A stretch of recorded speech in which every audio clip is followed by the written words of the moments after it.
Welcome back to the Skinfluence Podcast. I'm your host, Dr. Dustin Portela. I'm a board-certified dermatologist, and we talk about everything related to your health. On today's episode, we're specifically going to be talking about sleep and the thing that you sleep on. Today's guest is Derek, who runs a website called NapLab. Derek, since 2014, has been testing mattresses with objective and subjective data measurements to help you understand the mattress industry, to cut through the marketing noise, and make the choices that are best for you. The quality of your sleep impacts everything else about your health, from the food choices that you have, your anxiety, risk of depression, and just your skin health. You've got to get that beauty rest. So today we're going to talk to Derek about the objective types of measurements they make to rate mattresses, the subjective data that they seek, so you can choose the mattress that's going to help you get the best night's sleep. We also talk about the in-store retailers versus the box retailers that ship to you over the internet, how much you should be spending on a quality mattress. We also talk about mattresses for your children and when you might need to change those out. I had a fascinating time with this conversation. I learned a ton, and it's probably time for me to upgrade my mattress. So I'll have to keep you posted on what I end up choosing for that. Derek, welcome to the podcast. Hey, thank you so much for having me. So you reached out a little while ago, and I thought that this was a really interesting topic for people to hear about, because sleep is one of the most important things that we do for our health. And there's so many obstacles in the way to getting a good night's sleep, from the habits that we have leading up to bedtime, the distractions that we're on all day, the lighting in our homes, the screen time, the televisions, the worry and the rumination that we're all going through with the increasing rates of anxiety and everything. But often overlooked is the thing that you sleep on, the mattress, and it's an afterthought in so many cases because it can play a huge role in the quality of sleep you get. But most people are just grabbing one at a big box mattress store that's seems like there's way too many of them to serve the needs of a community.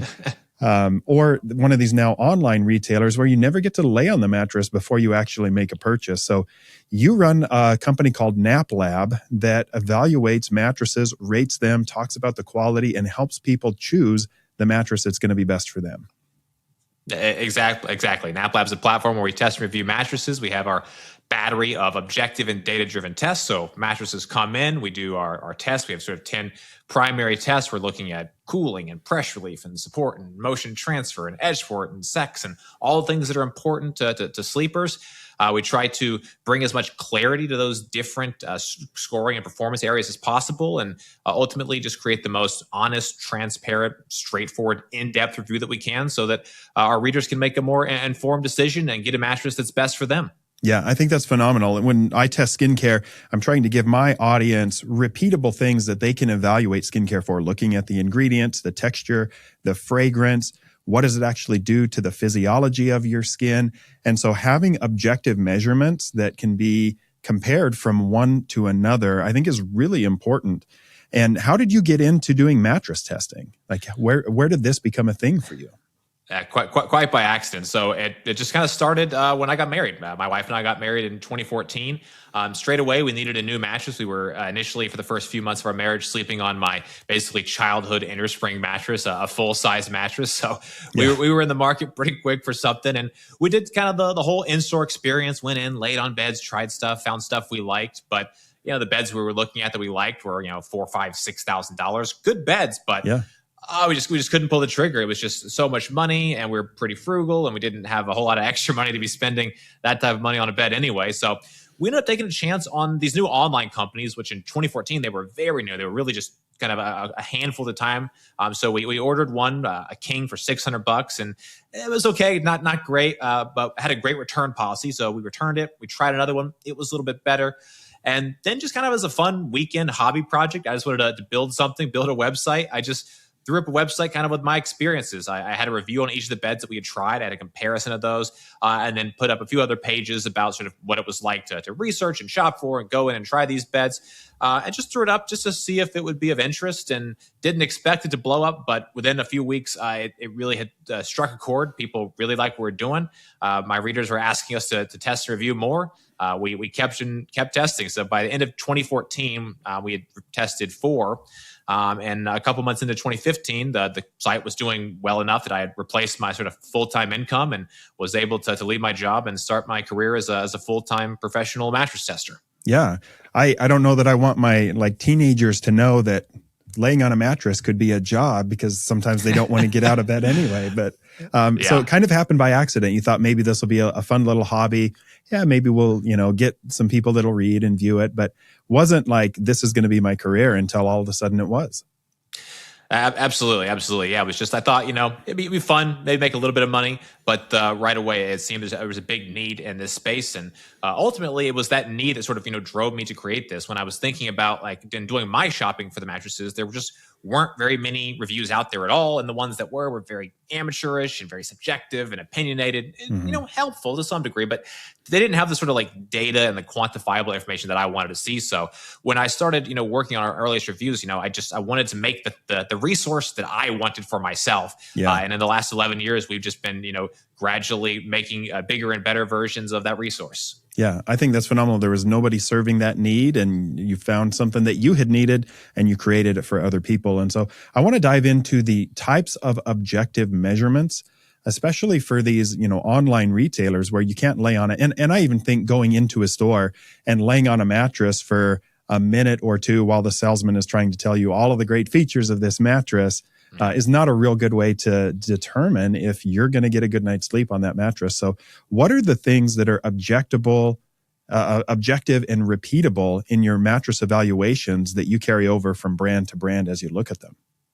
So we have a battery of 10 different tests where we are trying to, again, gather as much objective and data-driven information as possible. And so wherever possible, we try to use basically it's various types of measurement equipment to collect that data. So for cooling, it's not just, what my feel is on the mattress, but we're using a thermal camera to take surface level temperatures of the mattress. We basically lay on it, let it heat up, take a max temperature, and then see how that scales over the next 5 minutes. As we get off the mattress, how quickly is it able to drop back down to a baseline temperature. For motion transfer, we use an accelerometer and a medicine ball. Drop a medicine ball on one side of the mattress. Accelerometer then captures the energy, the motion, the acceleration across the mattress, so we can see how much energy is actually coming across, and how long in terms of seconds does that energy last before we return to a near zero level. For sinkage, we're putting a medicine ball on, or taking a photograph in profile and then measuring that photograph in Adobe Photoshop so that we can see pixel level measurement to know exactly, okay, this thing is 2.32 inches of sinkage, and we know how that thing compares to everything else we've tested. And so that really is the beauty, and I think the big impact point of all of our tests. It's not just a single test that's important, and there is value in that, but it's when we compare mattress A to 400 other mattresses we've tested, and we can say things like, okay, based on our objective data, the cooling performance of this mattress is in the top 10% of everything we've tested. Or we can say, oh, well, the motion transfer is not great. It had an acceleration of 15 meters per second squared, which we know puts it in the bottom 15% of the worst things we've tested to date. And so it really just puts real numbers and teeth behind the reviews, so that a shopper that's coming in, they know that maybe cooling is important, or edge support is really important, or sex, or pressure is important. They can look at all these factors and then know with confidence exactly how that mattress performs and how it compares to everything else on the market. Yeah, that's, I think, really interesting, because people often, they don't know what they don't like about a mattress until they've been on it for a few months. And then they can go to your website and say, when my partner moves on the bed, it wakes me up every time. So now they know they can go and look for something that has less motion transfer, and they're going to be able to get a better night's sleep. Absolutely. I think that is one of the things that makes mattresses so hard, is being able to just identify your own needs and preferences. I think it's one of those things where, like you say, you just kind of forget about it. It's there as your mattress, and unless it gets really, really bad, you don't often think about it. But the reality is, it could be, having a negative impact on your overall sleep quality. If you have a partner that's super mobile during the night and you're a pretty light sleeper, you may be slightly waking up in a little bit, a dozen times a night or more, just because your partner is moving around. But if you had a mattress with less motion transfer, you're not going to feel that. And that could be a real impact for the positive and helping you get better sleep. Yeah, that's a good point. You may not even be fully waking up, but it could be drawing you out of a deep sleep cycle or a REM sleep cycle into that light sleep when you're not getting the same level of restorative rest. And that happens a dozen times a night. And that will impact the way that you feel the next morning. Absolutely. Absolutely. So as you built this brand as well, you don't have just the objective measurements, but I'm sure that many consumers and readers on your website have come to trust your subjective opinion of the mattress as well. How do you approach your subjective reviews of a mattress in a way that tries to limit bias and provide a consistent experience for the reader or viewer of your content? So one thing I always take a point to do is to be very clear on when we are providing an objective measure, an objective fact, versus when we are providing a subjective opinion or something that's just my thoughts on it. And so I want to be really clear when I'm talking, for about pressure relief, that while we have objective measures that go into determining pressure relief, that ultimately this is my subjective assessment. I'm looking at all of the data, everything around the mattress that we've captured, but this is subjective. But I do try to give our readers and viewers more confidence in my subjective opinions, not only just because of the experience I have, but we have spent a lot of time developing highly structured guidelines of how we rate even subjective things. And so while something may ultimately be a subjective determination, it's based on a very sort of rigid sort of grading framework where, hey, we're looking for these sorts of things, we're considering these factors, and based on all of that information, then we say this is the performance, and then you can then understand that performance based on our sort of 7-point rating scale. Yeah. And you're, a younger guy, you look like you're very fit.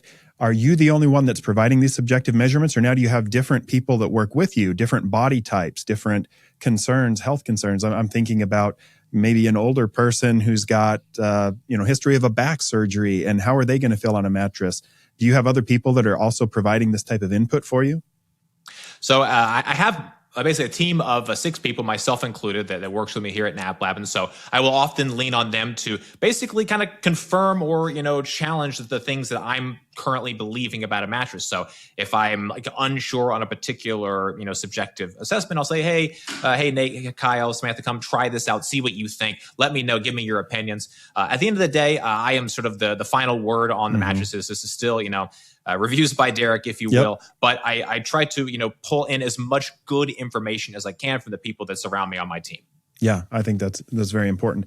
And no doubt over the course of running a NapLab, you've developed relationships with a lot of these companies. I know I'm getting skincare samples sent to me daily. They're coming to my office. I've got thousands of dollars of skincare sitting off here to my side. I'm sure that the companies are also courting you and trying to get you to give them favorable reviews. But I do like that you have the very objective measurements and a standard checklist of subjective measurements to help give those unbiased reviews. But I want to learn a little bit about your relationship with these companies and how they try to court you to review their products. Yeah, I think it's a challenge. Anybody that's working in sort of the product review space, there, as soon as you get any sort of level of momentum, success behind what you're doing, you'll have an army of people wanting to give you stuff, wanting favorable coverage. And so we deal with the same thing. We have mattress companies are reaching out to us every week. They want to send us their bed. They want us to review it and write about it. And their hope is that we'll like it. Some of those companies, will try to, strong arm us and say, oh, well, you have to say this, or you have to let us review and approve your work. None of that flies at NapLab. It's my belief that the only way we can really do our job is if we're serving our customers. Our customers are our readers and our viewers. And so that's the person I need to make happy. And that person wants an honest, transparent, objective, straightforward review that is not unduly influenced by outside forces, outside the brands that we're reviewing. And so that is always what we are trying to deliver on. So even from the earliest stages of sort of rebuilding sort of the NapLab testing system, it was really designed around sort of being able to have a wall, sort of an arm's length relationship with the brands that we have to work with. On the one side, yes, we do accept products and samples that we can test and review. But on the other side, we need to do what's best for our customers. And so by producing a review that is objective and has the exact same test in the exact same order. And those tests go into a Google Sheet. That Google Sheet spits out a score based on some sort of linear equation that tells me exactly what that score is based on that data. And then based on that score, that tells me what I'm supposed to say and write about it. And I marry that with our subjective opinions. And it lets us really stay, I feel, more unbiased. It lets us stay more objective and just really right down the middle, we focus on the facts of the mattress. Like, this is the bed that we tried. Here was our experience. Here are the numbers, the quantifiable information around it. Here are the things subjectively that I think about it. And then I just, let our viewers and our readers, make their, choice on whether or not they believe and trust that review. And it's my hope that through all that process, we're able to gain and keep that trust. Yeah. And from everything that I've seen about what you're doing, I've read your blogs, your reviews. I see how you score things. And I think you've done a good job with that. I want to ask, you had mentioned that one of the things people use mattresses for is for those intimate times. How do you test a mattress for its facilitation of those kinds of activities? Yeah, so the most recent 400 or so have been with a weighted series of tests. So we basically, there are five big things that we look for: bounce, edge support, cooling, pressure relief, and noise. So bounce, that's an objective measure. We're dropping a medicine ball. We're seeing how high it bounces up. That's the most important. Mattresses that are more bouncy are just better. They're easier to have sex on. They're less strenuous. They're less tiring. And then we're taking similar objective ratings for edge support. Mattresses that have a more robust edge or simply more usable surface area, if you will. And so we gathered data around all of these, mostly objective and some subjective criteria, put that into a weighted system, and that gives us a score on a 1 to 10 scale. The first 120 mattresses I tested, those were tested the old-fashioned way, if you will. And so they were more subjective, but, for firsthand knowledge, if you will. Yeah. You may have the best job out there, Derek. Yeah, it is pretty great. I'm very fortunate and blessed to get to do what we do. Yeah. Now, when I first became a resident, one of the gifts that, I got from my wife, she'd followed me through medical school, was we went to a big box store and we bought a king size mattress. We'd been sleeping on a queen that had just been passed down to us. And it was really comfortable in the store, but it was not very durable. So within a couple of years, there was a permanent sink in there, and I paid what I could afford, but it was an expensive mattress for me. And I ended up having to take measurements and pictures and send it in and say, this, is past your warranty. Like it's sinking more than it's advertised to. So we ended up returning it, getting another one that we still have to this day. And at different times, I've said, maybe, I sleep pretty good. I think I wear an Oura ring every night so I can look at the quality of my sleep and the number of times I wake up. And I've gone through phases where I thought, I want to look and see what else is out there. Maybe I would get even better sleep if I got another mattress. And I've gone on to some of these websites, not to specifically name names, and they all have these sleep quizzes to match you with the right mattress. And I get halfway through them and I start not knowing the answers to these questions. Am I a side sleeper? Do I wake up, how many times a night? What do I like, firm? Do I like soft? Do I like medium?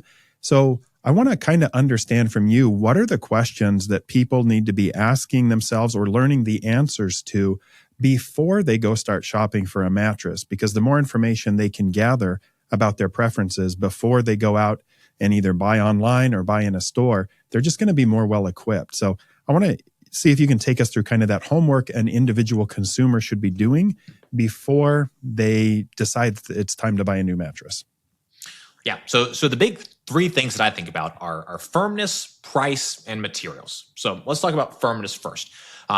You'll see a wide range of firmnesses, everything from extra soft to extra firm and kind of everything in between. And there's a lot of confusion on sort of what's best for me. Some people say, back sleepers need this or stomach sleepers need that.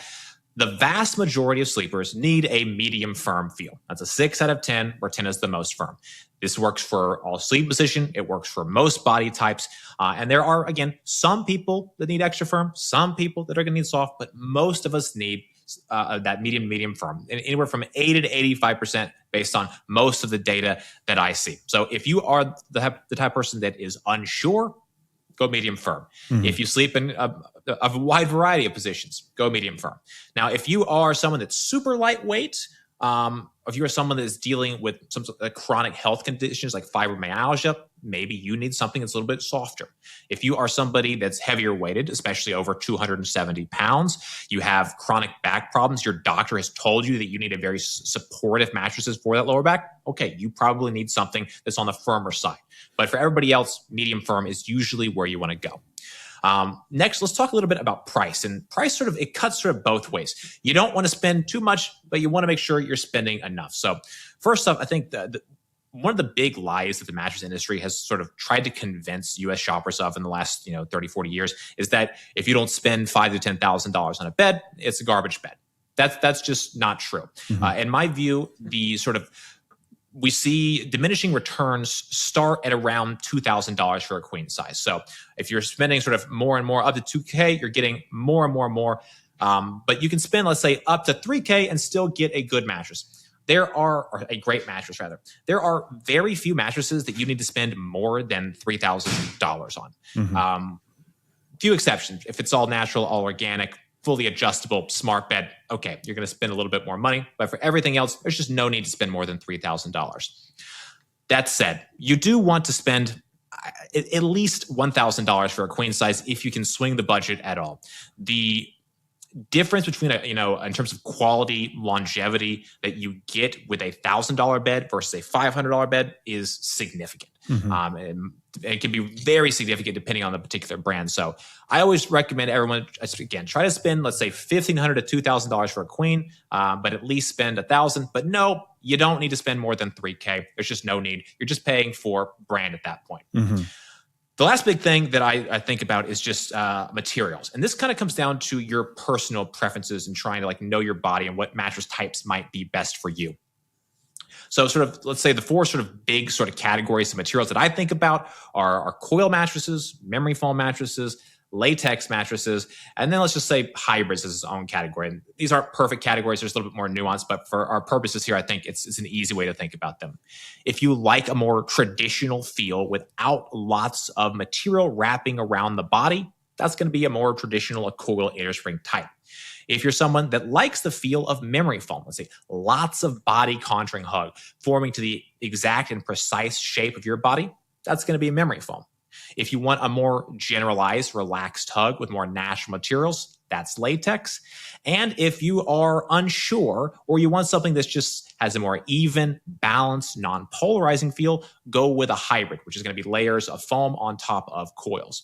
I think the vast majority of people are best served by hybrids because they're just, again, they're more balanced, they're more even, and in terms of overall performance by mattress type, they are consistently the highest performance. So those are the big three things that I think about. I think most people need medium firm. I think most people should try to spend around $2,000 for a queen. And I think most people should be looking for a hybrid.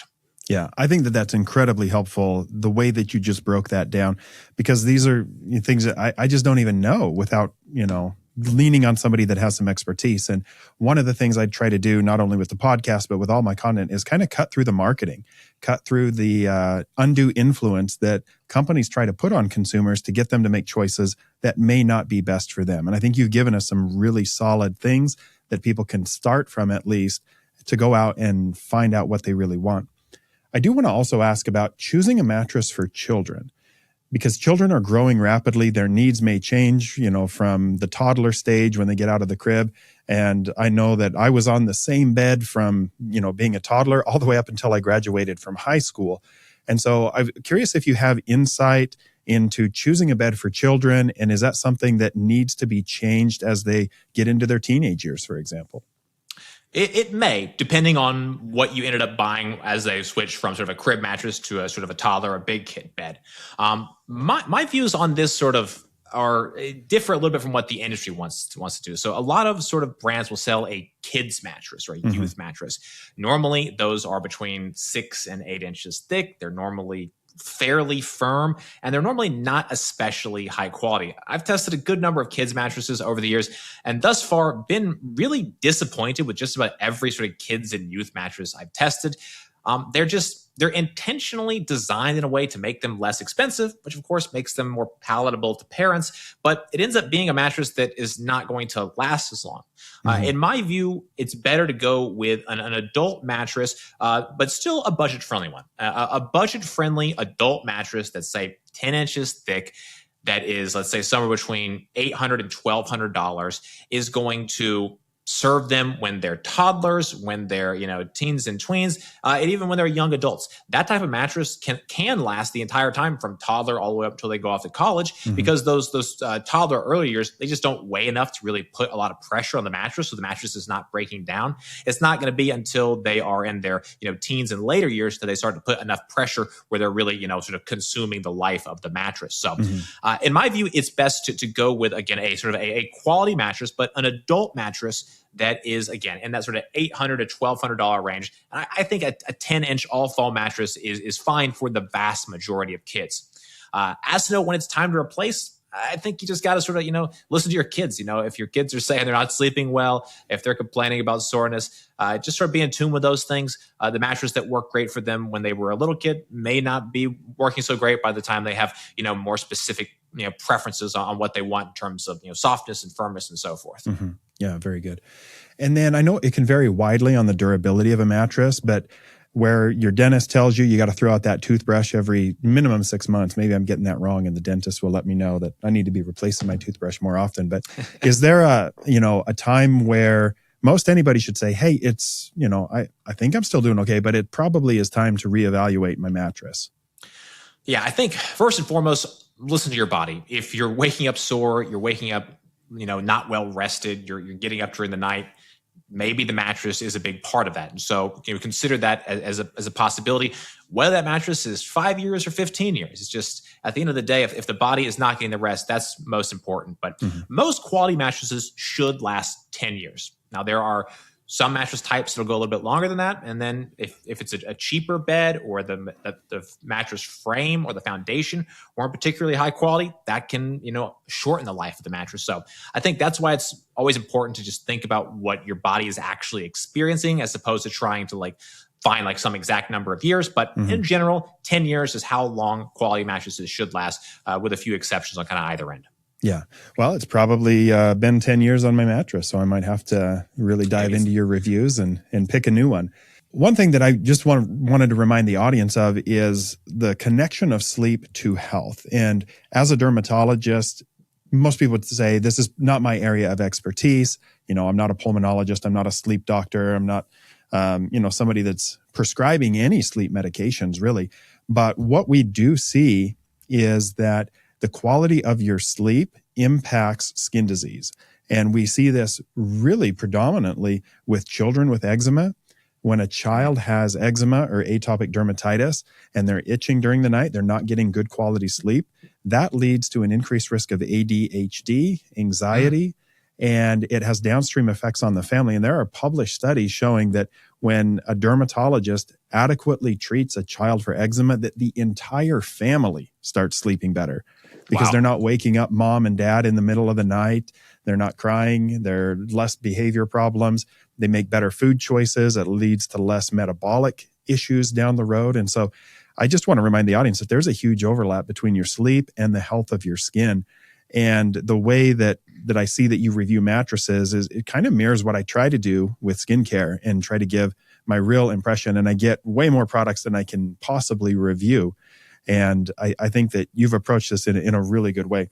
I do want to ask you, the mattress that I have my eye on, I'm curious if you've ever tested it. It's the one from the Wynn Casino in Las Vegas. I have not tested that one, no. Is it just branded as the Wynn mattress, or is there a specific model? Yeah, and they sell them online. And so who makes that though? I mean, Wynn doesn't make it, so they must have a mattress they must brand it. And I'm not sure, but I found it online that they sell that. I mean, they sell their whole bedding sets if you want the comforter and everything. But it was the most comfortable mattress that I've ever slept on. And so I've got my eye on that, but it's ridiculously expensive, as you can imagine. Oh, yeah.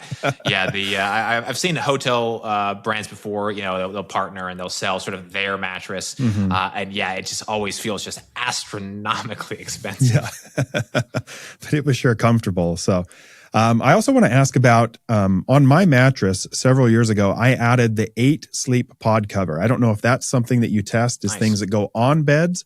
Have you guys ventured into that with your reviews? I have, yes. So I've tested 8 Sleep and kind of all the other sort of active cooling covers, if you will. Incredibly impressive. I mean, 8 Sleep is by far the most highest performance sort of, cooling system that we've tested, but also very expensive and fairly complex as well. Mine also didn't last particularly long. I had, leaks within a few months. That was a bit of a bummer, but could be an edge case. I don't know all the longevity data for it, but certainly when they work well, they're really, really nice because they just give you a level of control over exactly how cool or warm you want to be on the mattress, which is tremendously valuable to deeper sleep. Yeah, I have found that I originally bought the Chili Pad, which was another water cooling mattress topper, and that one had leaks frequently. And again, it could have been just I got a lemon, and that one didn't last long. And then I did receive, just for transparency for the audience, I did receive the 8 Sleep Pod 3 for free from the company to do a review on that, and I tied that into health. It lasted a few years before it just stopped cooling, and they did replace it for me with the Pod 4. I think now they have the Pod 5 out, but it is, if it broke, it is the one like health device I would go back and repurchase in a heartbeat despite its price, because it allows me to fall asleep and stay asleep cooler while I pile the blankets on me. And my wife likes to sleep warmer than I do. And I haven't had to use an alarm clock in years because I just tell the bed to heat up in the morning and then I wake up because I'm hot. So I don't get jerked out of a slumber. So I'm a big fan of that, and I'm glad you guys are reviewing those as well. Yeah, it's super impressive. So we've tested the Chili Pad, the Bed Jet as well, both which are good in their own rights at way less expensive. But as far as performance, I've not seen one an active cooling system that performed better than 8 Sleep. So if you can stretch your budget to cover it, and also if cooling is essential, it's one of those things where unless you sleep hot, it's probably not worth it. But if you do sleep hot like yourself, then it's worth every penny. Yeah. I'm also curious if you guys get into the sleep devices like the Oura Ring, Apple Watch, Whoop.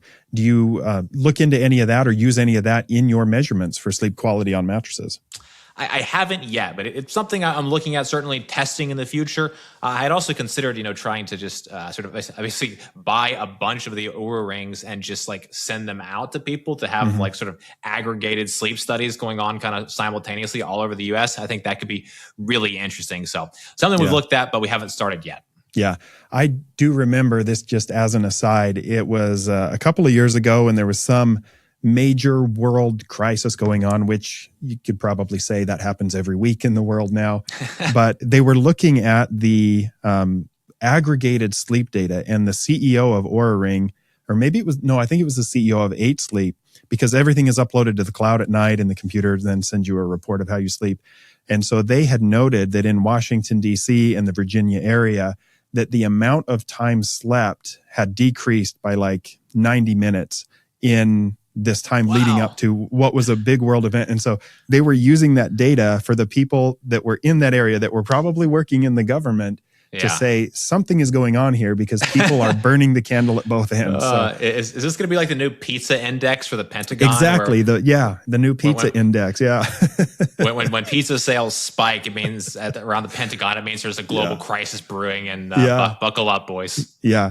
So I just thought that was interesting, that, what they might do with your data. But I personally find the data to be very helpful between my 8 Sleep mattress that gives me a report every day and the Oura Ring. So I've learned a ton from you, and I do think it's time probably for me to get a new mattress. And you've given me, and hopefully the audience, I'm sure, some really concrete ways to go about asking the right questions, knowing what you should be looking for, and even importantly, the budget that you should be looking at spending, and knowing where you get those diminishing returns. So I think this has been immensely helpful, and thank you so much for your time, Derek.